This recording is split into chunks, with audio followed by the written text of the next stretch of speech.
Hello and welcome everyone. We have come to the fourth chapter of this class 12 business studies, which is planning. In today's video, we will talk about the concept of planning. But before I get into the theory, I just want us to do a thought experiment. Let us do an activity together. I want you to join with me and do a planning activity together. So today's objective is going to be, we are going to do a business, and the business is to build a bakery, and this bakery is going to sell the cakes and everything. Our dream is to build a bakery. How do we plan for it? We will see there are 5 managerial functions: planning, organizing, staffing, directing and controlling. If you see, planning is the thing that is given in the first before everything else. Before every function, you have been asked to learn planning. Now, in today's activity, in the same way, we will first plan, then you will get to know what are all the things that are involved if I have to get a bakery up and running. Then you will also know what are all the activities that are there when we even have to sit and plan. So the objective is to build a bakery, and that bakery should sell goods and it should make a very good profit. So that is the ultimate objective. Now we will see what are all the things that we have to do to get this achieved. The first question we have to ask is, what do we sell? We said bakery, but inside bakery, what are the specific things that we are going to sell? Cakes, brownies, and maybe some savories. Let's say we are going to open this bakery in India, so we will sell things like samosa, puffs, and some savory items, some namkeens. Let's get a little deeper. What type of cakes? Are we going to sell birthday cakes? If you are going to sell birthday cakes, what are the type of flavors that we are going to include in our menu? Then comes the next thing of, we need to design our menus. In that, we have to design the flavors, we have to design the size. Then the next question is, how are we going to position our business? You have seen a lot of bakeries, right? There are bakeries, they sell little cheap priced cakes, which means they can do a lot of volume, or there are a lot of premium type bakery, which is like quite pricey, but the quality will be extremely good and they have very exclusive customers. So you have to think, what are we going to target? Are we a mass business, or are we a premium business? This is the second thing that we have to think. So whenever we are planning, we have to plan for all this. The next question that we need to ask is, we decided what we are going to sell and we have decided how much we are going to price. The next thing is, what are the modes of distribution? What do I mean by modes of distribution? Are we going to sell only in person? That is, are we going to have only offline? That is, if a customer has to get our cake, should they come only to our shop, and is that the only way? Or do we do home delivery? Like, there will be a birthday party, they will say the address and say that deliver it to this place by this time. So are we going to do that also? So again, we have to plan for it. Mode of distribution. Should the customer come directly and collect, and is that the only option, or are we going to deliver to the home? Then the third is, how can a customer place order? Do we have a website and take orders from there? So we have this D2C, isn't it? Direct to customer e-commerce website will be there. That can drive a lot of traffic. There will be multiple chains and it will be controlled by a single website, and you can just go and give your address, house address, and say what you want to buy, and from there directly it will be delivered to your house. So again, do you have a website and take orders from there? That means, is your store, is your business going to be online? I think by now you will be getting a fair idea of what we are doing here. Then let's say we have decided to set up a physical shop. Okay, we are going to have an offline shop. Then where is the location? Let's say we went and researched and we found, let's say, location A. This location A is near to a school, and then let's say there is a location, let's call this location B, and this shop is located near to a hospital, and let's say there is a location C, this is located near to a bus stand. Let's not decide on anything. I'm just giving you some options. How people plan when they want to start a business. This is basically the type of thinking that goes into when starting a business. Then let's say we need employees. How should we hire? How the hiring activity should be done. Let's see some examples. First question, how many people do we need? Should they be skilled or unskilled? Is it okay that I hire unskilled people, and shall I train them myself? Or should I need a person who is already fully trained in baking and cake making and everything? So that is the next question.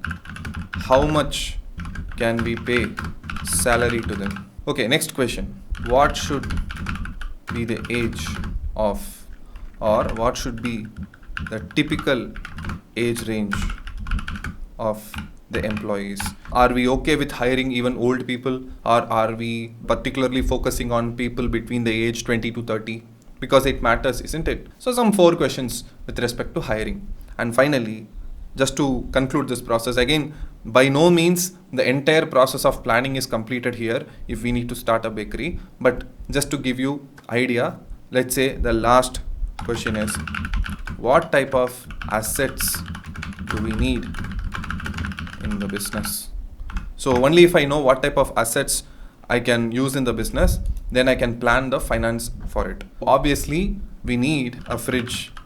If we bake cakes, we need a fridge. It is a commercial fridge. It's not like a normal fridge that we use in home. It has to be a commercial fridge. It will be quite heavy in size.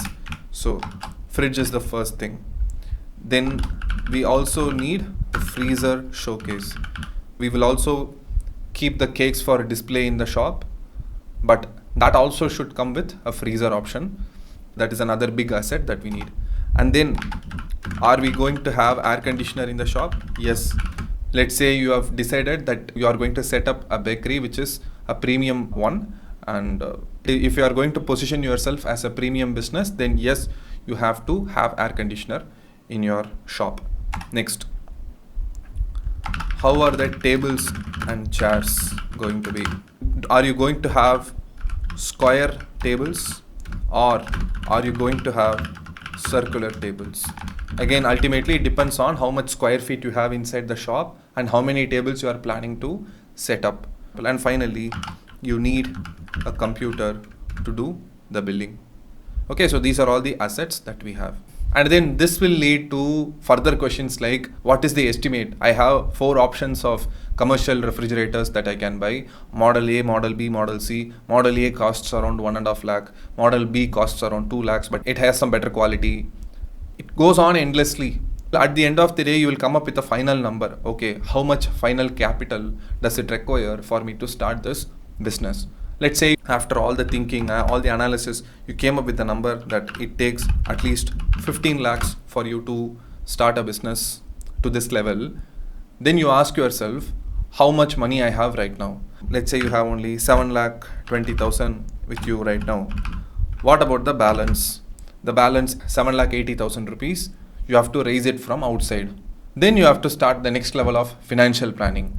Should I borrow it from my friend? Should I borrow it from my bank? Okay, then if you go with banks, then you have 2-3 banks alternatives. One bank will give you a business loan at 11%. The other bank will give you at 10.5%. Then the other bank will give you at 11.75%. The options keep on going one after the other. The questions never stop. But you have to understand, this is the overall planning activity. It's not that you had a desire of starting a bakery and the very next day you just brought everything into life, isn't it? It never works that way. So you have to, as a proprietor, as a business owner, you have to consider at least these many factors before even starting the first step in your pursuit. So that's the thing that we are going to do in this chapter. I hope you got a good idea about the concept of planning. In the next lecture, we will talk about importance of planning, and we will also talk about features of planning after that. Hello and welcome back. Let's start with importance of planning. There are 6 points for our discussion today. Let's see them one by one. The first thing is planning provides directions. Let's see what does it mean. A lot of times my students ask me, sir, how do I manage my time in the exam? So if you are approaching class 12 board exams, my recommendation is that for all the papers, you approach the paper in the reverse order, meaning you attend the high value questions in the beginning, which means you finish all the 6 marks at first, then you write 4 marks, then you write 3 marks, and then finally in the last 30 minutes or 40 minutes, whatever the time that you have left, you focus on 1 mark. This is a strategy that has worked always the best for me, and a lot of students who applied this strategy have got very good marks. They were able to manage time much better in the exams. This is a plan which I just gave you. Attend the paper in the decreasing order of marks, based on decreasing order of marks. Now you got the plan. Based on the plan, when you approach the exam hall, when you get into the exam hall the next time, you exactly know what is the first thing to do and the second thing and the third thing, which means you are not clueless anymore in the exam hall. You got a clear direction of what is the first step to be taken, the next step and the next step and so on. So this is the first thing that you want to keep in mind. Planning provides direction. When you have a plan, you always know what is the next decision that you have to take. Let's go to the second point. Planning reduces the risk of uncertainty. We all would have gone shopping. We all would have gone in travel. Whenever we go on shopping or go on travel, we always keep money in 2-3 distributed locations, don't we? The first thing is, let's say when I travel, I carry my phone with me. So wherever I go, I try to make the payment based on this UPI payments, Google Pay or Phone Pay or any whatever QR payment that I can make, I will make through that. So my phone is the primary instrument through which I make payments, right? So that's the first thing. Now what is the element of uncertainty here? For UPI transactions to work, I need my phone and also I need internet in the phone. And the third thing you need is the other person at the receiving end, the shopkeeper should have QR scan. What if I go to an extremely remote location where none of these will work? So now I can't make payment through UPI. That's ruled out.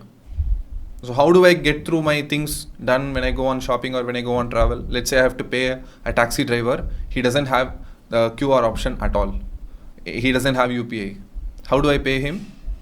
The second option could be I should have some money distributed in my debit card. Let's say that also doesn't work. Then what is the only option that could be there? It could be cash. Or let's say I am roaming inside city only, and let's hope it doesn't happen, but let's say I lost my mobile or I lost my wallet. So both card option and UPI option is ruled out. How do I find myself back home? I need some emergency, money for emergency, isn't it? So I should have a backup cash. Now, this is again an activity of planning only. I am heading out of the home. Whenever I go out of the home, I will encounter a lot of uncertain things. Uncertain things can be pleasant sometimes, but most likely they could end you up in a painful situation. If you end up in a trouble or in a painful situation, how do you come out of it? So you prepare and you anticipate all these whatever things that can go wrong, and then you make a backup option for it. So that's the second point. Planning reduces the risk of uncertainty. Let's go to the third point, which is planning reduces wasteful or redundant or overlapping of activities. I will explain this through a visual example. Let's say whenever we go for stock verification inside a factory or inside a godown, we will always have multiple people doing that same activity. You see this picture, this warehouse is already pretty big, and whenever we go for stock verification, we will get only a maximum time of 8 to 12 hours to complete our stock verification.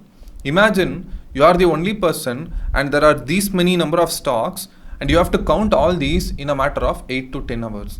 It will be impossible, I will say. So what we will do naturally, we will go with 5 to 6 people minimum for every stock verification. So we will take a whole day and we will divide the entire warehouse. Let's say I will take this area. I will allocate myself. This zone is entirely for me. So the second person will take this zone. The third person will take this zone and this zone and this zone and so on. So how many ever people that are there, before we start the verification aspect, verification activity, the very first thing we will do that morning whenever we land into that warehouse is allocation of space, division of geography. Now, when we allocate a specific location for a person, we will not go into the business of the other person. When I finish the counting in this area, my job is done. I will go to the room and I will do the next activity, which is whatever that I have noted down on the paper, I will type it that into Excel. So that is the next activity, which means I will not worry about what happens in this aisle, what happens in this aisle, because that's the other person's responsibility. If I think that let me give a hand to this other person, it will only lead to confusion. Let's say in this pallet, the stocks have already been counted or not, I don't know. So I cannot volunteer myself to do this type of activity. It will only lead to confusion.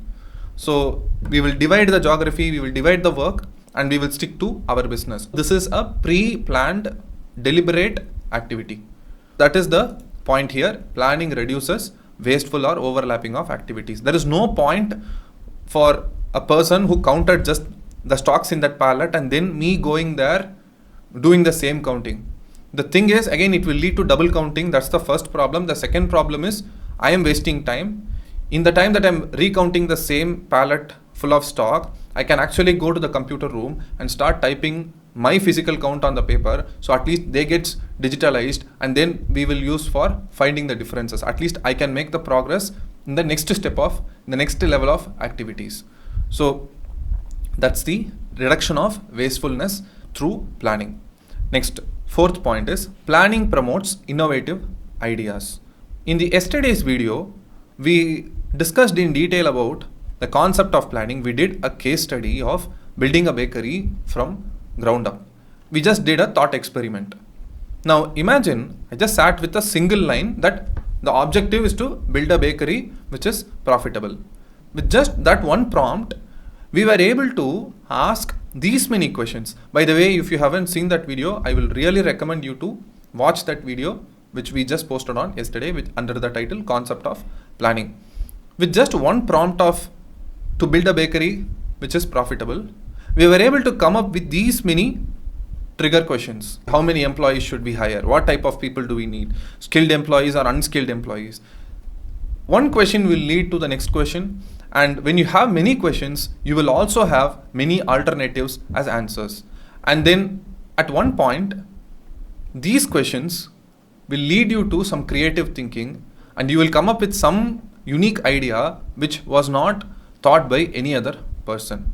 So if you sit with a pen and paper and do an activity of planning, you will have no idea how many new ideas you will come up with. Let's say you want to be more fit. Let's say you want to sleep better. Just sit with a pen and paper and see, okay, my ultimate objective is to sleep better. My ultimate objective is to run faster. My ultimate objective is to be fit. What are all the things that will take me there? You sit and try to plan that. Then you will plan exactly at what time you should sleep. Then that will lead to at what time you should keep your phones down, at what time you should stop studying, at what time you should go to your bedroom. Every other idea will follow after that. So that is the point, which is planning promotes innovation. Planning makes you creative and it gives you great ideas that you did not know in the first place that you could come up with. The fifth point is planning facilitates decision making.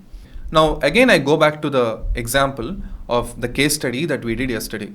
You see, the objective was to build a bakery, and one point that I came up was, where could be the location? Where shall we set up the bakery? I myself came up with some hypothetical 3 locations that we considered. We found 3 locations: location A, location B, location C. Location A was near to a school, location B was near to hospital, and location C was near to a bus stand. Out of these 3, I can choose only one. Where shall I choose? It could depend on what type of bakery that you are setting. Let's say you are setting up a mass bakery, which is not so premium, then probably you can set up near bus stand, because a lot of mass people gather over bus stand. All type of people come into a bus stand, so they might not need any premium quality thing. They just need something to consume on the go. That way, you can choose the bus stand location. Or let's say you want to build a premium business and you want loyal customers, you want repeat customers, then I will say a school would be a better option, because children and young adults go to school and they generally prefer sweets, and they could be an excellent repeat customer for you. That way you can build a loyal customer base of that particular school students repeating or frequenting to your bakery very often. And also, who knows, when you have some certain amount of loyalty among your customers, you can also charge a bit premium price among them. What is definitely we are not going to choose? We are not going to choose a bakery near a hospital. Maybe because who goes to hospital? People who are old and people who are sick, or basically people who cannot eat sweets or chill items. So naturally, this place you cannot set up your bakery, definitely not near a hospital. Now, we had 3 hypothetical scenarios, but based on this planning activity, we were able to consider further factors and we were able to arrive at a particular decision. If I'm setting up a mass bakery, then I will set up near a bus stand. That's a decision. If I'm setting up a premium bakery, I will probably set it up near a school. That is the point that I want to explain, that planning facilitates decision making. And the last point is planning establishes standards for controlling. So we all might have watched cricket, or one form of sport or the other we might have watched. Let's take a common example. Let's take the case of IPL. Every team at the start of the tournament will want to obviously win the tournament, win the trophy. To attain that objective, the team will do a planning at the beginning of the tournament. They will say, okay, we have these many batsmen, we have these many bowlers, and we have these many all-rounders. They will have a target for each and every player. To give you an example, a team may have every batsman should have a strike rate. This is a target, this is a standard they set up.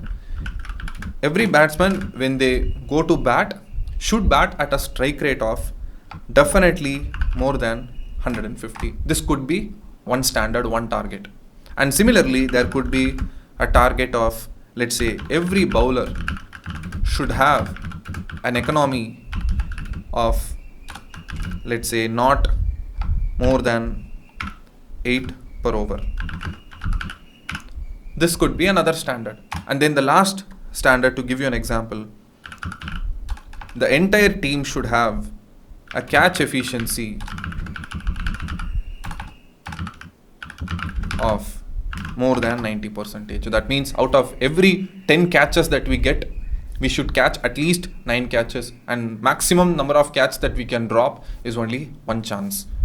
So this is a standard that every team might plan at the beginning of the tournament. Then after every game, they will review the actual performance against this standard. Let's say in game 1, 5 batsmen went and batted. 4 batsmen scored at the strike rate of more than 150, and there was this one batsman who scored just at 125 strike rate. Then they will investigate that. Okay, why were you not able to meet the standard? So that is controlling aspect. We will see the entire activity of controlling in detail in that chapter. But anyway, here what you have to understand is, this is a standard. I'm coming up with some numbers, isn't it? More than 150, less than 8 runs per over, a catch efficiency of 90%. These target numbers I can get only through the activity of planning. Hello and welcome back. In today's video, we will talk about features of planning. So the first point is, planning focuses on achieving objectives. We saw in management's chapter, management is all about a system trying to achieve its goal. Every organization, every system will have a goal. So when there is no goal, when there is no objective, I don't have anything to plan for in the first place, isn't it? So the first thing is the objective. Planning helps a management to achieve its objective. When there is no objective or when there is no goal, there is no need for planning in the first place. So planning helps an organization to achieve its objective. So that's the first point. Second point is, Planning is the primary function of management. You must have seen in your table of contents, planning, organizing, staffing, directing, and controlling. These are the 5 functions of management. So what is the first thing that comes in the order? Planning, isn't it? Without planning, without having a proper plan in the first place, there is no point in setting up the organization or proceeding to hire the employees or proceeding to controlling the activities. There is absolutely no meaning in all that. So there has to be a proper plan put up in the first place, and then you proceed to do each and every function afterwards. So planning is the primary function. Next, planning is pervasive. Pervasive means every part of organization will have its own plan. Every level of organization has its own plan. So the production team will have its own plan. It will have its own production goals. So to achieve those goals, it will have its own production plan. And the logistics team will have its own targets. It will have its own goals. Therefore, the logistics team will have its own plan. So it will have its own route plan, where to deliver first, where to get the pickup next. All those details will be there in that plan. And then when I worked in audit, we have our own audit plan. So our audit plan used to consist of, again, it's just a plan, okay? So don't ask me whether everything happened or not. Our audit plan used to be that every year we will have to visit at least 6 factories and 12 to 15 godowns. So this used to be our audit plan, based on which we will schedule our audits in that way. So first we will go to Assam plant, and then we will plan to go to Haridwar plant, and then we will come to Mumbai plant, and then we will go to Erode plant. Like that, we will have our own plan. But even though every part of the organization will have its own plan, I would like to tell you in advance that the top management will have its original plan, and all the other things that are lower in the hierarchy below the top management, lower level of management's plan will follow the top management's plan. So you have to keep that in mind. Production team will have its production plan, audit team will have its audit plan, logistics team will have its logistics plan. But all those plans will have the larger interest of finally, ultimately achieving the overall organization's objective. What is the overall top management's objective? To make profit, to make the company number 1 in the market. If that is the overall organizational objective, then all these production plan, logistics plan might appear different, might look different, but the ultimate result will be towards the main objective only. So that is, planning is pervasive. Then planning is continuous. It is not that I set plan on day 1 and then I never revisit the plan again. It's not just that I have April 1 as the beginning of every accounting year. Therefore, on every March 30th or March 31st, I will draft the plan for the next financial year and I will never touch that plan. It never works like that. Whenever you set a plan, it will always be subject to revision. It will keep on being revised by the people who very much drafted it in the first place, because I will plan something keeping something in mind, but then when reality happens, some things will have changed. For example, in cricket, at the beginning of every over, the captain and the bowler will have a discussion and they will try to set up the batsman and try to strategize and say that, okay, I will bowl this way, set up the fielding according to that. This will happen at the beginning of every over. But then the batsman will do something the bowler and the captain, fielding team captain, did not expect at all. So what happened to the plan that they had one delivery ago? That plan has now changed. So again, after the end of the delivery, the batsman might have hit it for a 6. So the bowling team captain and the bowler again will have to assemble and they have to re-strategize and they have to replan. The same way in business, after every week, the team gathers for a review and the managing director will come up with a new plan, because at the beginning of the previous week, they would have anticipated certain things, but during the course of the week, some things would have happened which they had not considered in their previous week's planning. So in the next week, in the upcoming week, they will say that, okay, last week we did not consider this aspect. Now let us incorporate that into this week's plan. So this week's plan will be different, slightly different from the last week's plan. Therefore, this activity of planning in the first place, seeing what happens, getting in touch with reality, then incorporating the difference and revise a new plan. That's how planning works. It is always continuous. The fifth point is planning is futuristic. Pretty obvious. We always plan for the future. We don't plan for the past. Maybe we look at the past data for reference, but we always plan for the future. On December 31, everybody will set a New Year's resolution to see how the next upcoming year goes, how I am going to behave in the next 365 days. Thinking that only we plan on December 30th and December 31 and we draft our New Year's resolution. So planning is futuristic, so that's pretty much an obvious point. The last point is planning is a mental exercise. It's not that you don't interpret it literally, that people just do it within their minds. You shouldn't think it like that. Yes, planning is a mental activity, it is an intellectual activity. Even more to put it this way, it is a critical thinking activity. It involves considering a lot of variables. It takes time, it takes effort to come up with a solid plan. But planning is not wishful thinking. When I say intellectual thinking and wishful thinking, what is the difference? Intellectual thinking means being connected with reality. You know where you stand, you know how things are going to play in the future, at least you have a rough idea. That is intellectual thinking. Let's take this YouTube channel for example. Right now we have exactly 55 subscribers. Now when I plan, I will have a target of, let's say, we have to reach 1000 subscribers by the end of this year.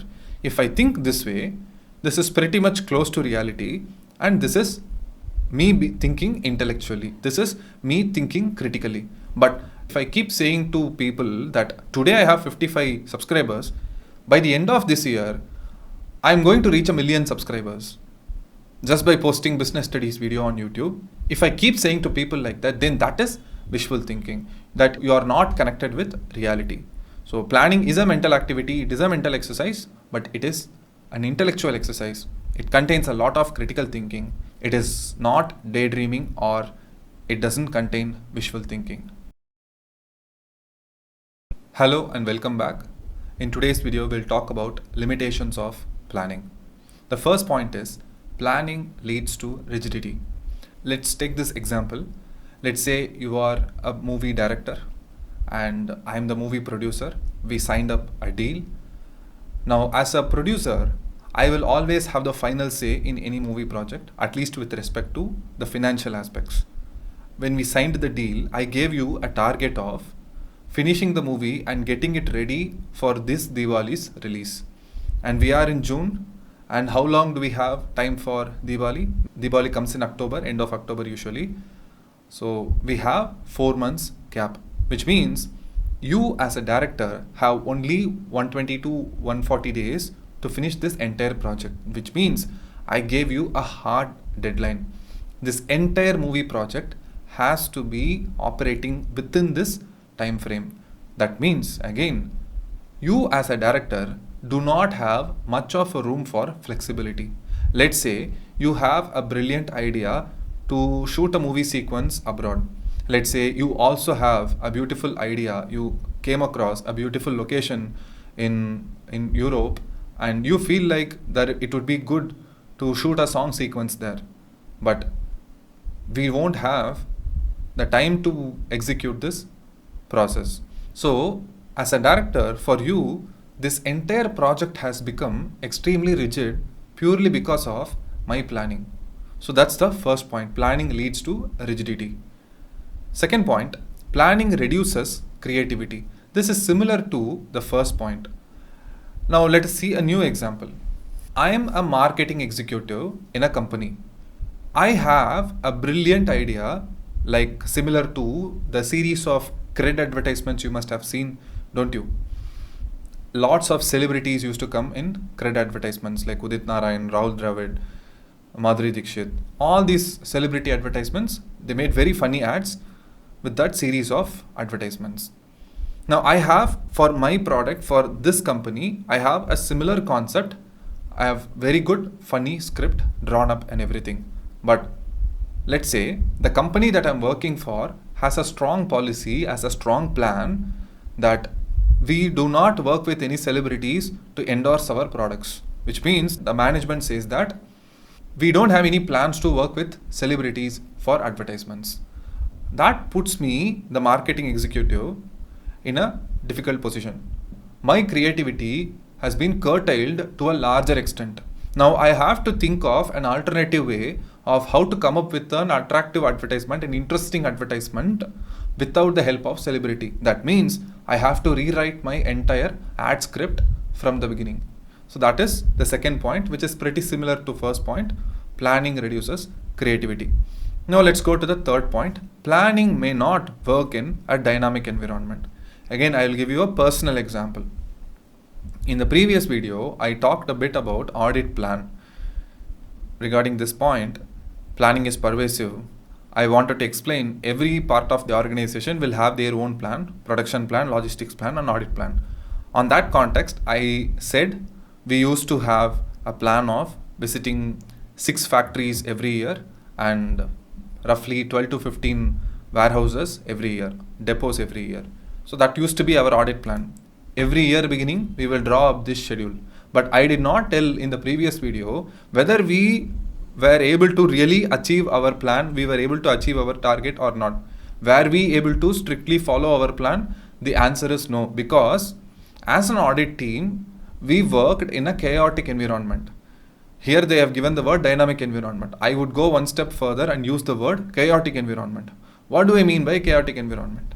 Let's say the new year begins, new financial year begins April 1st, and we started our project, we started executing our plans, and let's say we planned to go to the first factory as audit.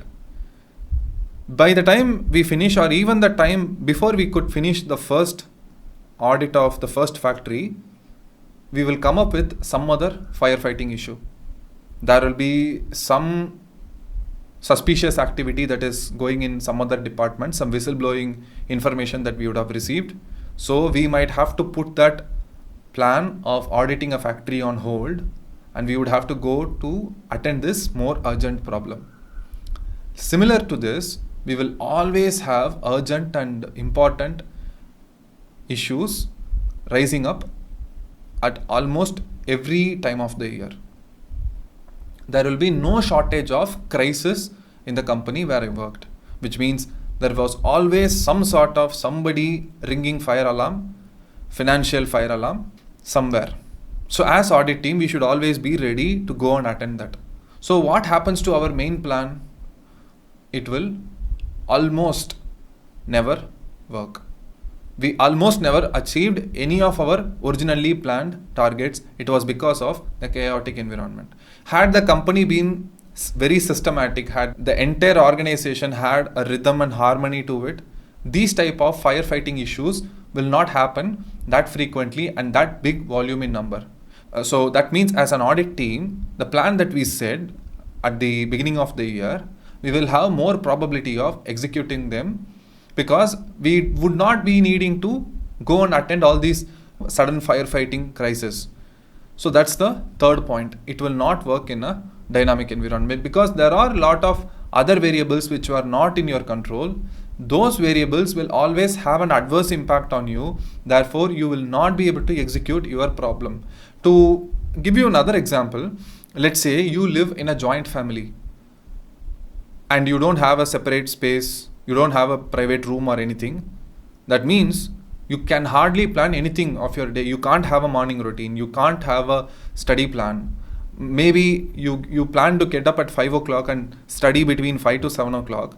And what if in your house there are 5 to 7 people, your uncles, your aunts, your cousins, all of them are there and they don't let you study in peace. Your house is a chaotic environment now. So that means whatever you planned to study for a week or for a month, that has gone for a toss. So that's the third point. Now, fourth and fifth point are pretty similar to each other. Therefore, I would like to explain them at one shot. Planning involves huge costs. Planning is a time-consuming process. Again, I'm telling you the reality. Big companies, what they will do at the end of the year, almost at the last week of the year, the top management and the department heads and business heads of the organization, almost 25 to 30 people, they will always book a place in a resort or in some exotic places and they will hire a management consultant. They will carry a management consultant with them. So there they will have a lot of team building fun activities. And in those 7 to 10 days, usually this will happen at the last week of March every year. It usually starts from March 21st and it will go on till March 31st. So what they will do in those 7 to 10 days, they will map out what are all the things to consider in the upcoming year. They will also have a review of whatever they did the previous year, based on which they will decide and have a plan of what they are going to do in the next year or next 3 years for that matter. So this entire aspect will cost a huge amount in the company. The management consultant will not do this for free. They will charge at least 2 lakhs, 3 lakhs per day. Let's say the company has hired that management consultant for a 5-day period. So that means the management consultant will charge at least 10 lakhs for doing this activity. So it is a time consuming process and it involves huge cost. Imagine carrying some 20-30 people to a hill station, the accommodation cost, the travel cost, the food cost, and whatever the period that they are spending in that place in the name of doing planning activity. These people are not doing the main activity back in the headquarters. So that also involves a certain amount of cost. These things form a huge limitation. Yes, planning has its advantages, but we can't ignore these two limiting factors. Now the last point is planning does not guarantee success. Again, it's an obvious point. It is important to plan, but planning alone is not everything. The best example I can give you is the New Year's resolution that we take. On December 30th, December 31st, we sit down and make a list of 25-30 things. Okay, from tomorrow, from the new year, I will work out every day. I will study Spanish for 30 minutes every day. I will not tell lie to my parents hereafter. We come up with a lot of things, which is pretty wishful, I will say. Might not be connected with reality also. There is nothing wrong with planning all those things. There is nothing wrong with aiming to become fluent in Spanish or aiming to reduce 10 kilos. But will you become fluent in Spanish just by setting a resolution, or will you become fluent in Spanish by actually practicing the language? So what is more important? I will always say planning is 30%, the rest everything is 70%. What is the rest everything? Which is the execution. So again, you might have a target of becoming the number one company in your market, but again, that's just a wishful thinking. That's just a desire on paper. How do you get it happen in real execution? Hello and welcome back. In today's lecture, let's talk about the planning process. There are 7 steps in the planning process, which are setting objectives, developing premises, identifying alternative courses of actions, evaluating alternative courses, selecting an alternative, implementing the plan, and following up action. These are the 7 steps that are involved in the planning process. Let us see each and every step in detail with the help of an example. So I've just written here a case study. So for explaining this topic, I have taken an example of an ice cream company. Everybody likes ice cream, so let us take that as an example.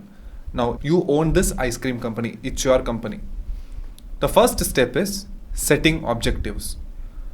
What is your primary goal? Every plan starts with objective, which we saw previously as well. Every plan starts with objectives. Objectives get formed first, and then planning helps to develop the route map so we can achieve those objectives. So objective is the primary thing. So what are your objectives? Which is you have a goal to reach a sale of rupees 1 crore per annum. Let's say your business is right now doing 40-50 lakhs of sales per year.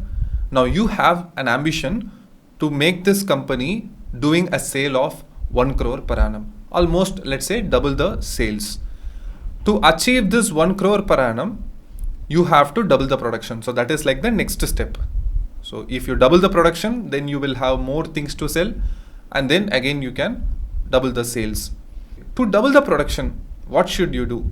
To achieve the above second objective, we need to increase our production capacity. Let's say, as of now, we have only so much production capacity that can generate about 40 to 50 lakhs of sales.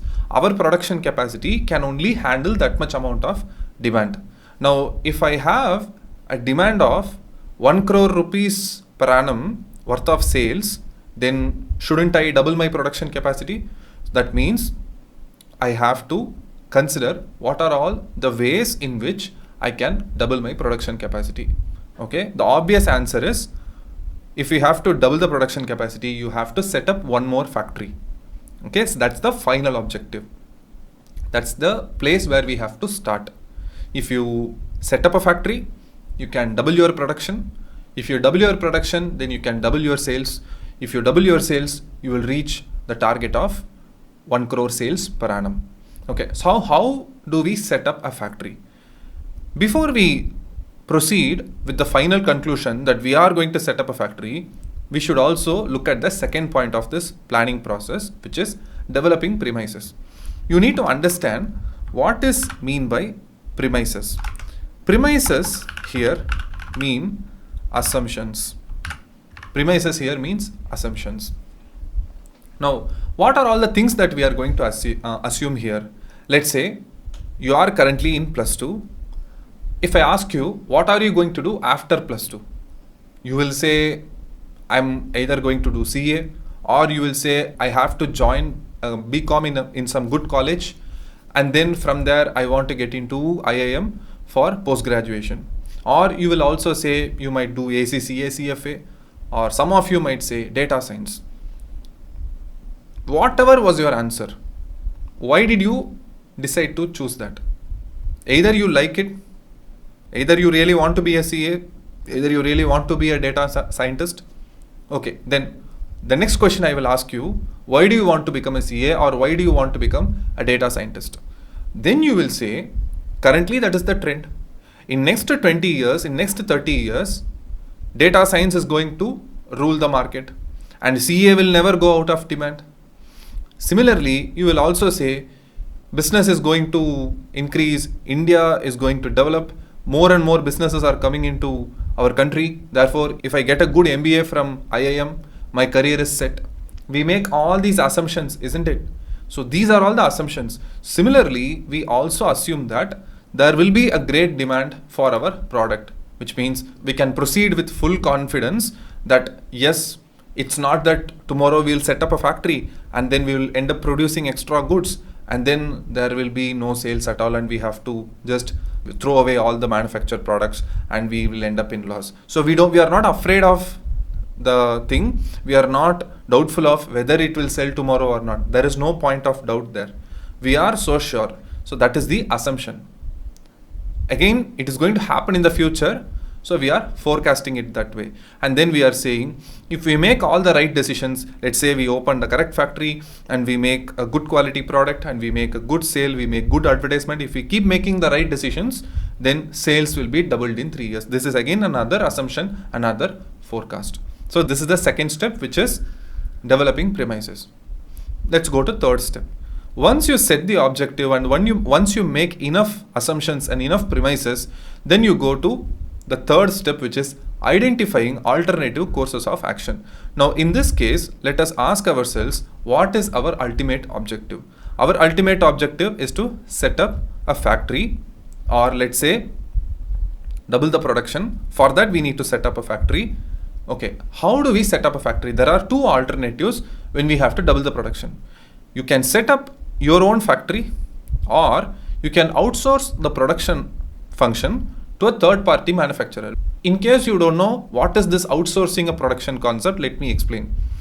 Setting up a own factory means you make your own ice cream in your own factory, which means you will find the location yourself.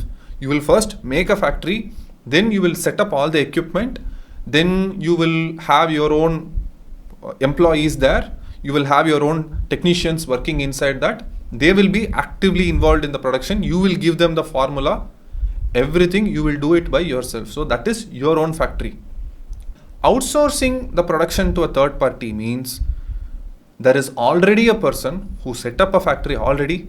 He is already doing a full-fledged production function. You just have to give your production recipe to them and then give your raw materials to them. Ice cream, you will have your formula. What could be the raw materials? Milk, sugar, and then flavors. These are the three major raw materials, and then obviously the packing materials, cone or cup or ball, whatever. These alone you will provide to them, and they will do the manufacturing for you, and they will dispatch wherever the distributor is. They will do the sales. So these are the two options that we have: set up our own factory, do the production all by ourselves, or just simply outsource it to a third party. Now these are the two alternative options. We are done with step 3. Step number 4, how do we decide? We decide based on evaluating both these alternative options. One thing you need to understand in life, when you grow up and proceed further, when you become like active adult and when you get into job market, many things in life you will not be able to take a black and white decision. Things will not be 0 and 1. There will be a lot of gray stuff that will be. Then you will have to inquire that deeply, and then you will have to select what works the best for you. It's not that setting up a production or outsourcing the production, option A or option B. Okay, I'll close my eyes and say option A. You cannot think like that in real life. Again, another classic case of this dilemma in decision making. I'll give you one more option.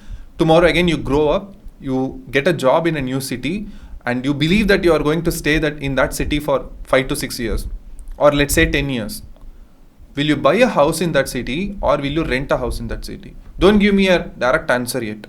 Don't say I will buy a house, or don't just say rent a house. Both options have pros and cons. You have to consider all the pros, all the cons under both options, and then you have to consider the trade-offs. What I'm willing to enjoy, what I'm ready to sacrifice, what is something that I cannot compromise at all. You have to consider all these factors and then make your final decision. In the same way, in our example, we have two options we just discussed: own production or outsourced production. Both options have pros and cons. We will discuss them one by one. First, let's talk about own production. What are the advantages? What are the pros of own production? You have better control over operations because it is your own factory. The engineers are your own employees. The production people are your own employees. You can decide when they should come to factory, how long they should work. You can set every terms and conditions of the workplace yourself. You can also fix your salary, so which means better control over operations. Let's say it is a summer season and you have increased demand all of a sudden. So you want the employees to work overtime. You can actually command them to work overtime because it is your factory. Then production secret stays within the company, that is the ice cream, the core recipe that you have, don't you? That stays within your company. When you outsource it, it goes to the other person, obviously, isn't it? Most manufacturers, third-party manufacturers, they keep it confidential, but we cannot trust them. So better quality, because you control the factory yourself. You will impose the safety standards. You will impose the quality standards. You will do your own verification. You will do your own inventory management. Everything, you will do it yourself. Therefore, you will have better quality output also. And then flexible and cheaper cost. Again, during dull months, when there is no ice cream demand, you can slow down the factory. You can run only one shift. When you have peak demand, you can run 3 shifts. So that is flexible, and also finally cheaper cost. Let's say you can do the entire manufacturing process with 150 people. You can do it at a cheaper cost. And if you suddenly think you don't want 10 extra people or 20 extra people, you can just send them home and you can reduce the size of the factory and you can save cost that way. So these are all the pros of own production. Let us see the cons of own production. Needs a heavy capital expenditure. You have to set up a factory, you have to build the entire equipment, you have to invest in heavy plant and machinery, computers, furniture, flooring, many things you have to invest. It is a big headache for the management. And then you have increased legal compliance. You have to adhere to Minimum Wages Act, you have to adhere to Factories Act, you have to adhere to a lot of Licensing Act, Food Safety Act, many things you have to adhere to. And those legal compliances will have extra cost for you, and it is extra headache for you. So extra time and extra cost for the management. So these are the drawbacks of having production, doing the production aspect all by ourselves. Now let's see the second alternative, outsourcing production. What are the advantages? What are the disadvantages? The biggest advantage is that, which we just saw in the con of the previous model, which is heavy capital expenditure is required. When you go for outsourcing production, you don't need to buy anything, because the third party manufacturer to which you are outsourcing, he would have already set up the factory for you. He would have already been having the production equipment and everything for you. He will have employees and everything for you, so that you don't have to worry about all that. You just have to send raw material and packing material to them, and they will do the job for you. So no capital expenditure needed. That's the big advantage. And then the next thing is management's time can be directed to other better things, because I don't have to invest in a factory, invest in legal compliance. As a managing director, I can live without tension. My time can be better utilized into some other thing. I can be creative and focus on solving some other better problem. Accounting becomes easy. Usually third-party manufacturers, they will say that if I make 1 cone of ice cream, you have to give me 2 rupees for that. It comes to that only. It comes finally to that. Let's say I ask them to make 1,000 cones of vanilla ice cream. I just have to pay for 1 cone 2 rupees. The amount payable simply comes to rupees 2,000. Accounting becomes extremely easy. I'll just finish this entire thing in 2 journal entries. That's it. But if I have to do it all by myself, if I do the production all by myself, I have to account the assets, I have to account for salaries, I have to account for legal complaints, I have to account for purchase of raw material, then I have to account the production aspect. My accounting becomes extremely complicated if I have own production. The cons of outsourcing production is lack of control. I just said the production formula, you have to give it to the third party manufacturer. Without you giving your formula, how will they know what type of quality output that they have to produce? They can't do. So you have to share your recipe with them. So that means a big part of your production secret is shared with some other company. In case the third party manufacturer turned out to be not so reliable, they will definitely steal the formula and might do some misappropriation of that. Next is not so dependable. Let's say you have a sudden demand of 100 kilograms of ice cream from 5 distributors. Now you need to run the production factory, let's say 2-3 shifts to meet this sudden extra demand. But the third party manufacturer will not cooperate for you. He will say, my employees won't listen to me. Because for the third party manufacturer, you are just a client, you are a company, your production requirement is just a business for him. For you, ice cream is your own product. But for the third party manufacturer, you are just a client. So if they don't want to work on Sundays, if they don't want to work on holidays, they will not work. And if you have increased demand during that time, if you have your own production factory, you can actually have better control and you can let the factory run. But you cannot command the third party manufacturer just like that. So that is not so dependable. And then finally, quality can't be ensured. This is something I can personally assure. I worked in companies which make food products and they had outsourced the production to some third party, and I happened to go to that third party factory and do audit. The third party factory, the quality was terrible. And people won't wear slippers, people won't wear head cap, people won't wear masks, they won't wear gloves, they won't wash the things properly. So many compromises on quality they will do. They don't care about what's the client company's original quality standards are. They just don't worry about that much. So that's the biggest disadvantage under outsourcing aspect. Now, like this, they will do a detailed analysis of all the options. To keep the example simple, I just gave you 2 alternative course of actions like own production and outsource production. In real life, it gets much more complicated.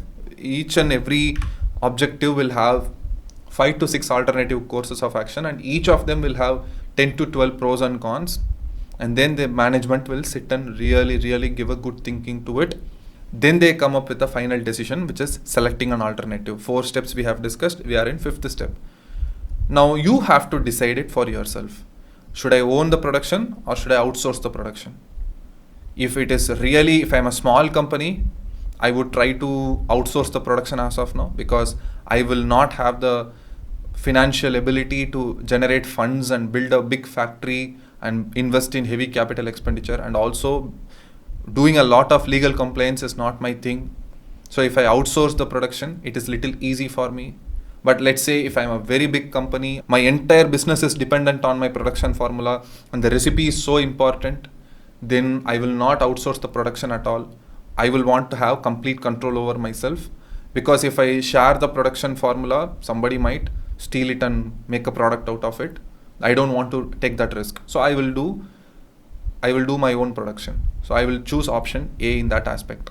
So this is how people select the final alternative. One option will be selected after considering all the trade-offs, and then implementation and follow-up action. The last two steps are quite simple only. Implementing means, let's say I chose option A, I will actually set up a plant, I will finalize the location and set up a plant there. I will give a target, next target of, okay, build the factory within 3 months, something like that. Let's say if I'm going with option B, let's say I'm outsourcing the production, then I will have another 2-3 options to select, because I will have multiple third-party manufacturers. Some will be located in Tamil Nadu, some will be located in Andhra, and one might be located in Karnataka. I will have again 3 alternative choices. Then I will have to choose one from them. So that is point number 6. And then last step is follow-up action. Once I have done the implementation, I will have to keep regularly monitoring my decision. Have I taken the right action or not? I chose my own production. Did I choose it correctly or not? Are these assumptions holding good or not? I had a huge assumption that I will have a great demand for this product in the next 5 to 10 years. Is it correctly happening or not? Is the demand there or is the demand evaporating? Or let's say I expected there will not be competition, much of a competition, but in the last 2 years, there were a lot of new entries, new players coming into ice cream business.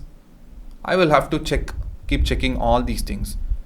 Let's say when I follow up, a couple of indicators say that it is not worthwhile to produce ice cream anymore, to manufacture ice cream products anymore. I will even consider shutting down that factory. Even if it is my own factory, even if it is an outsourced production, I will decide to even shut that production itself. So that's how you have to keep following up. If the profits are coming to your business as you originally thought to be, then keep proceeding with the same option. If your decision was not so great, let's say the third-party manufacturer option did not work well for you, then don't worry about the headache, bear the headache, and somehow bite your tongue and build the factory for yourself. Or let's say you built the factory for yourself, now it turned out to be a big control issue for you, too much money and too much attention is going there. Simply sell the factory to somebody else and outsource your production to third-party manufacturer. So only when you follow up, you will know whether to stay on course with this original decision or you need to jump into the next decision. Only then you will know. Hello and welcome back. In today's lecture, let's talk about the types of plans. This will be the concluding lecture of chapter number 4, planning. So under this topic of types of plans, there are broadly 2 categories, which are single-use plan and then standing plan. The book definition as per single-use plan is that a single-use plan is developed for a one-time event or a project. Such a course of action is not likely to be repeated in future. Okay, let us see an example. When I was working in corporate, we had an ERP migration project. The company where I was working, it was using a version of SAP called R3. So imagine SAP is a software similar to Tally. It is an accounting software, but much more comprehensive and robust software than compared to Tally. So under SAP, there are many versions of SAP, one of which you can select and use for your accounting purposes. The company where I was working, they were using R3 version of SAP. From R3, they moved into S4 version of SAP. It was actually called S4 HANA. So we had a project called S4 HANA project, which means the whole company had to work as a team together because the software is extremely complicated. It involved almost 500 to 600 people. So all of them have to give their requirements, how the new software should look like. It was a pretty big project. It was a huge team event. I was in the audit department and we were the part of the steering committee of that project. So my boss was actually a steering committee member. So he was the one who drafted exactly how this migration should take place. I clearly remember that the project migration commenced in August 2018 and the project ended in March 31st, 2019, because from April 1st, 2019, the company decided to cut R3 and move fully into S4 full time. So it took us from August 2018, 5 months plus in 2019, 3 months. So totally 8 months it took us to move from R3 version of SAP to S4 version. So that means it was a big project, but it was a one-time project. Now the company might still be using S4 HANA software. They might be using this for another, who knows, 8-9 years. So this is how one-time projects work. There will be some special case event. For that, whatever that we had planned at the beginning of August, we had a clear plan of how we are going to carry out this migration activity. So that is single use plan. And once the project was completed, once the migration is over, nobody needed to use this plan anymore, because whatever we wanted to accomplish, we accomplished. It was a one-time thing, so done. In your case, you can even also remember, let's say you want to build a house, so you are going to build only one house. So it's like a single event that is going to happen. So how are you going to build a house? Are you going to buy a house? Are you going to buy a land and construct a house? All these things. So these are all the things that will come under single use plan. Now standing plan is anything that plans that are made for recurring activities or recurring events. Normal day-to-day work, how are we going to conduct? They will come under standing plan. So audit plan, production plan, sales plan. Let's say every week the sales team will assemble and they will have a target. They will say, okay, this week we are targeting 15 or 20 distributors. We are pushing product X, Y, and Z, and we are pushing it at this price. How many quantities are we planning to push? How much total value of sales we are going to make?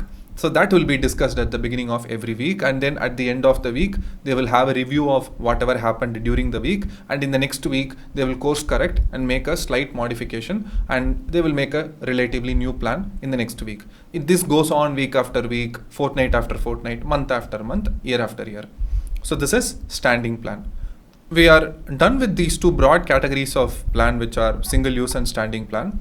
Now in the material you have been provided a lot of other isolated topics, standalone topics like objectives, strategies, like a glossary, but they all are related to this entire planning activity of management. So you are given objectives, strategy, policy, procedure, rule, and budget. Let us see them in detail one by one. So first is objectives. It is pretty similar to whatever we have discussed. We have been discussing in our entire business studies journey from chapter 1. So objectives are exactly goals. Objective is very business sounding term. Goal is kind of a sporty word. Anyway, if you want to understand or remember what is an objective, understand, okay, there is a goal, there is something to be achieved, so that is objective. To give you an example, in our previous lecture, we discussed about planning process in detail with the help of a case study. In that, the very first step of planning process is setting objectives. So I gave you an example of an ice cream company, and I had outlined 3 objectives that could be for an ice cream company. As an ice cream company, our current sales could be 40 to 50 lakhs per annum, and we will have a target, we will have a goal of doubling that sales and raising it to 1 crore per annum. So that was an objective. So objectives can be short term, objectives can be long term.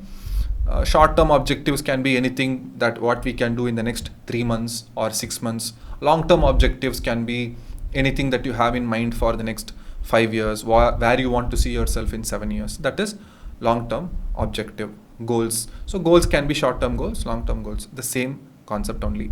So let's go to the next term, which is strategy. Strategy is what you design after you draft your objectives. Let's say in your case, let's take your case. I ask you, where do you see yourself in the next 10 years?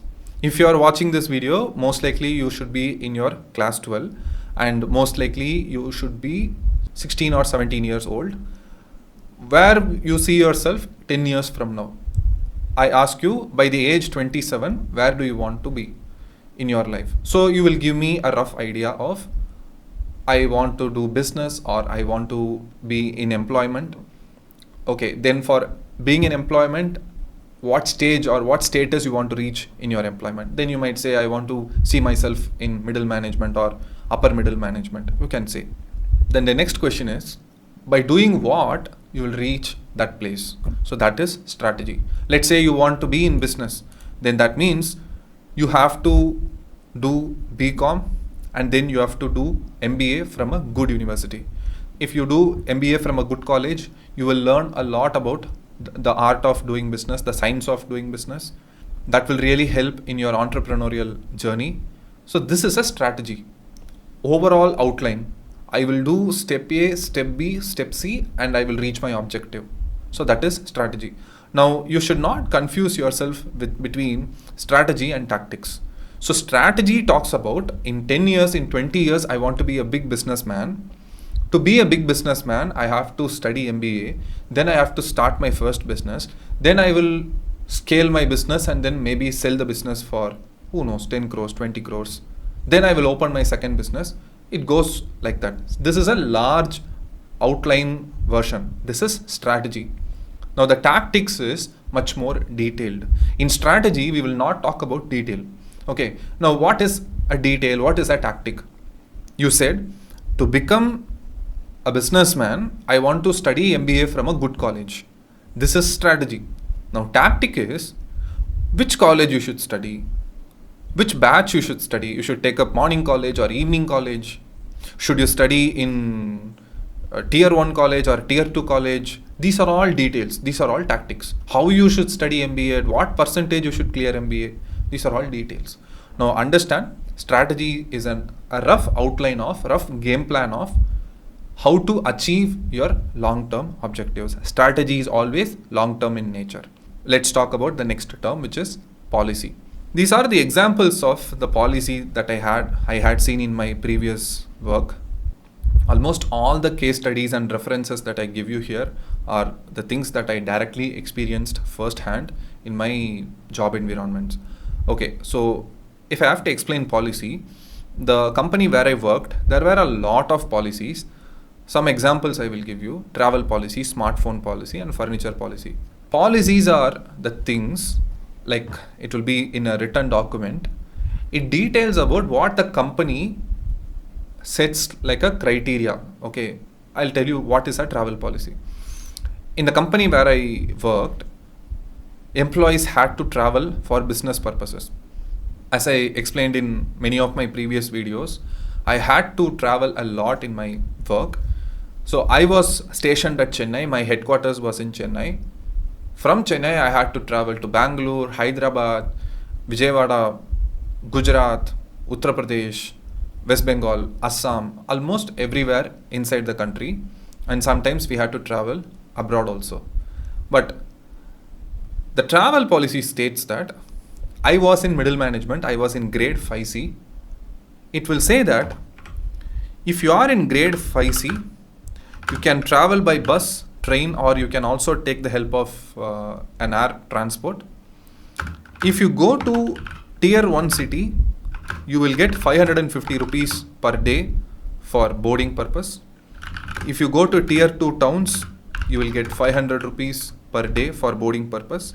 And then if you go to a tier 3 town or a village, then you will get 400 rupees per day for boarding purpose. Which is within this 500, 550, we have to manage our food there. Apart from this, we will also get a reimbursement for the lodging expenses. The lodging expenses, we have to provide a bill. So based on that, the bill that we can claim from the company. But the company with respect to food will give a flat allowance of 550. And the company also says that I was in grade 5, but let's say there was an employee who is much lower to me. Let's say he is in band or grade 7. Now this person cannot do air travel. So that means even if he has to go from Chennai and he has to attend a repair work or some training program in Mumbai factory, he has to go to Mumbai factory, he has to go only by train. And that too, for people under grade 7, the company where I worked, they can't even take up AC booking. So they have to come by sleeper train only, sleeper class only. So like this, there will be restrictions. People above my category, say people at grade 3 or people at grade 2, like senior management people, they will get more and more privileges. They will get even car facility, even AC car, luxury car facility. They will get airport pickups and everything. Their daily allowance in tier 1 city will be like around 1,500 per day. So like this, there will be a category, there will be a classification of how much is allowed to every person. So that is travel policy. To give you another example of smartphone policy, again the company where I worked, for my category, I was given an allowance of 15,000. I was given an allowance of 15,000 rupees for buying a smartphone. So at that time I bought a OnePlus phone. So that was around 33,000 rupees. So I paid 18,000 from my pocket. The company gave me an allowance of 15,000 rupees. But there was always some terms and conditions attached. So the policy stated that, okay, I will give you 15,000 rupees, but you have to stay within this company for 3 years to take the full use of 15,000 rupees. Now, let's say there is an employee who availed this policy, got 15,000. What if he immediately resigns and goes? So it's a loss for the company only, right? So I also happened to work for 2 years after I bought the mobile.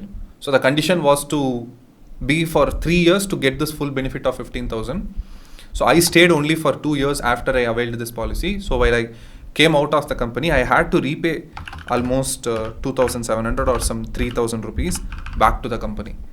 So this is how the smartphone policy worked. Similarly, there is also this furniture policy. Like this, the company will have a particular idea about how much we can allow, how much we can give as benefits to employees, and they cannot just like that give a blanket benefit to everybody at the same rate, because there will be grade within the company. So they will have to define limits. They will have to define certain permits. Okay, if you are above this grade, you will be allowed more allowances. If you are below this grade, lesser and lesser privileges for you. And then let's talk about procedure. Now understand the difference between policy and procedure. You must also heard of this term called SOP, Standard Operating Procedure. Procedure is anything that tells you the detailed steps on exactly how each work is performed. So you have to go there, do step number 1, take right, do step number 2, go straight, step number 3, like that. Now I will tell you the same travel policy versus travel procedure. Travel policy, you remember the story I explained you, it talks about the limits and allowances, how much each person gets and everything. Now travel procedure is how one should even initiate the travel. So first, let's say, as I said, I was from Chennai office. So I have to go to Mumbai for a 10-day trip, a 2 weeks trip. Now I have to raise a travel request to my boss. There is a website for that, our internal company website for that. So I have to raise a travel request to my boss stating that on this day to this day, I will not be in this office, Chennai office. I am going to Mumbai office for this purpose. Everything I have to mention in that portal, in that travel request. Mostly my boss only would have asked me to do this. So directly he will accept that request. He will approve that request. The next step is, because I am going from Chennai to Mumbai, the travel ticket will be booked by the company only. It's a long trip. So travel ticket will be booked by company, either by train or by flight. Mostly for my cadre, I always get a flight allowance. So the moment my boss accepts the request, an admin team will automatically get an alert that, okay, a person named Harish is going from Chennai to Mumbai on this date. So the admin team automatically will book a ticket for me and send the ticket copy to me. Then I will do the travel and I will come back. After I come back, after 14 days, I have to go back to the website again. I said I will get 550 per day, isn't it? So for 14 days, I will get the boarding allowance. Then whatever the lodging expenses I did there, I will get that. I will have to submit the hotel bill, the lodge bill. So that will also be sent to the finance department for verification. All those things, cab expense, food expense, incidental expense, everything. If it is allowable, then the company will pay, or else the company will disallow. Now this is travel procedure. An employee, if he has to go to a place, what are all the limits? That is travel policy. Travel procedure is the employee really goes to a particular place, completes a travel and comes back. Now what are all the exact steps to be done by this employee to get the reimbursement. Ultimately, the objective is to get the money back because I have done work for the company. I have spent money on the way, my personal money on the way. So company has to return it back to me, reimburse it back to me. So what are all the procedures that it will be done? So the same way, SOP is for the entire company. As an audit executive, our job was to draft the SOP. How each and everything you have to do procedurally. For example, an SOP will look exactly like this. You have to boil a milk. The step one is go to kitchen, switch on the light, wash the milk packet, then cut the milk, then pour the milk carefully into the bowl, then switch on the gas. I know it's a trivial example of boiling a milk. It's very obvious. We do it quite naturally. But in company level, you don't take anything for granted. You don't take anything for it is quite obvious. We have to mention step by step, even it sounds very silly. So that is procedure. So, I hope you understood the difference between policy versus procedure. Now let's talk about a rule. Rule is anything that is stronger than a policy. Policy is like almost like a rule, but it is like defining limits and defining boundaries. But rule is much more. It's more of a behavior oriented. It's more of a order oriented. Now in the company where I worked, we had rules for dress code, rules for work hours, rules for browsing, rules for exclusivity. There were again a lot of rules. When you get into job environment, you will have to follow a lot of rules. The first thing is rules of dress code. Again, you cannot wear sleeveless, you cannot wear shorts, and also on Monday you have to wear a uniform. So that is the dress code aspect. Work hours, you have to work, you have to be within the premises for 9 hours a day, and half an hour will be used for lunch. So totally you have to work for 8.5 hours every day. So that was the rules regarding work hours. And then exclusivity is an example where, okay, if you are working in this company, you should not do any other business which is in direct competition between this company. So I worked in an FMCG company. Now I cannot have a private business, a personal business, which is in direct competition with the company that I work for. So let's say the company I worked manufactured shampoos. Now I cannot personally, on my private basis, on my personal basis, set up a separate shampoo distribution company or a shampoo manufacturing company. So that is exclusivity. If the company really gets to find that I'm doing a competitive business by working inside that company, I will be liable for some legal action. Then one more rule I will give you. Rule of no conflict. Okay, let's say a couple of people are working in a team and they happen to like each other, and let's say they are going to marry each other. Then one of them should resign from this company. So that will lead to conflict of interest. So husband and wife cannot work within the same company. There are companies that have a strong rule like that. So either the husband has to resign and go find another job, or the wife has to resign and find another job. So that is a rule of no conflict. Like this, there are so many rules that can operate. And finally, budget. Budget is a statement again. It is prepared that explains how much money, time, and human resources can be allocated to a particular department.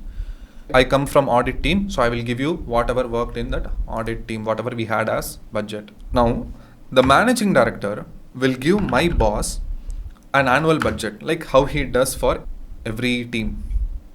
At the beginning of every year, my boss will get an allowance of roughly 20 lakh for the whole year, which means there were 6 to 7 people in the audit team.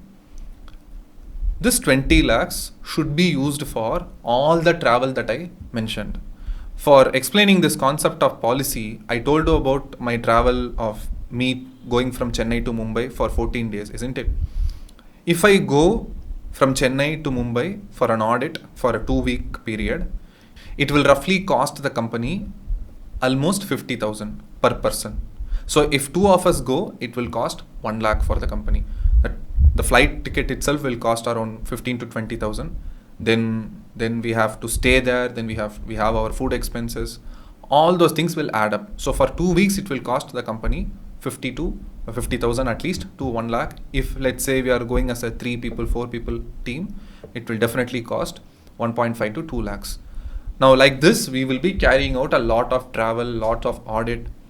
So the audit team will be incurring a lot of expense. So the managing director has to set a limit at the beginning of the period and curtail the team. This year, do work freely, but the maximum financial allowance is 20 lakhs. For all the work that you are doing for this company, the budget I'm giving you is 20 lakhs. Similarly, a marketing team will get a marketing budget. So marketing team will get slightly higher budget because they deal with advertisement and everything. So if it is a listed company, usually they will say, okay, this year we have to advertise in IPL, this year we have to advertise in World Cup and Premier League, a lot of high profile competitions. So they will get budgets like 10 crore, 15 crores, like that. So depending on the size of the department, depending on the nature of work that department carries out, the central management will give you the budget for each and every team. At the end of every year, the expenses incurred by the manager should not go beyond 20 lakhs. So my boss had a responsibility of carrying out all the audit projects within this financial budget. So in case special occasions, unavoidable situations, it might go beyond 20 lakhs, but that should be very rare. So that is the concept of budget.